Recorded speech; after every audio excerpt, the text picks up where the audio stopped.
Last ৩ দিন অনেকটাই shopping করেছি, যে কারণে আমি একদিন মাঝে ভিডিওই করতে পারিনি। আর আমার ভাইয়ের মজা দেখো, আর ও তো নতুন জামা কিনে নতুন জামাই পরে পরে ঘুরে বেড়ায়। যাই হোক, আজকেও গেছিলাম শপিং এ। আজকে জাস্ট ২ টো ড্রেস কিনেছিলাম, তার মধ্যে একটা সুন্দর ওয়ান পিস এবং একটা জিন্স। আগে আমার ৩০ সাইজের প্যান্ট একদম ঠিকঠাক হতো, বাট এখন ৩০ সাইজের জিন্স আমার হয় না, তাই জন্য জিন্সটাকে আবারও আমাকে যেতে হবে এক্সচেঞ্জ করতে।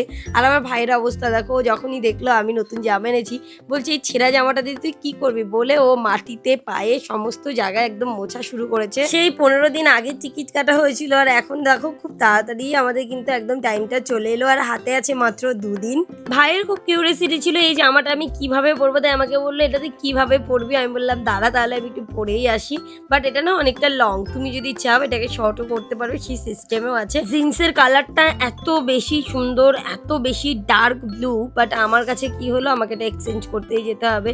যাই হোক, পরে তো আমি জামাটার জন্য অনেকক্ষণ এক্সাইটেড ছিলাম, তাই তাড়াতাড়ি করে জামাটাই পরে এলাম, কারণ এই ওয়ান পিসটা পরে বেশ ভালো লাগছিল। আমার মনে হচ্ছে কোথাও কি একটু আমার টাইট টাইট হচ্ছে, বাট একটু পরার পরে তখন ওটা ঠিক হয়ে যাবে। আর হিলস পরলে তখন আরও ঠিকঠাক লাগবে, এখন হয়তো একটু লং লং লাগছে। যাই হোক, এই আউটফিটগুলো তো সব গোয়াতে গিয়ে পরবো, তখন তোমরা দেখতেও পারবে।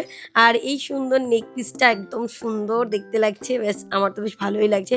যাই হোক, খিদে খুব ডাকছিল, তারপরেই চলে গেলাম তাড়াতাড়ি করে খেতে। খাওয়ার মধ্যে ছিল আজকে মাছের ঝোল, ভেন্ডি সেদ্ধ, আর আরও একটা তরকারি ছিল। আমি কিন্তু ভেন্ডি সেদ্ধ ভীষণ ভালো খাই, সেই জন্য ভেন্ডি সেদ্ধ দিয়েই খেয়ে উঠলাম।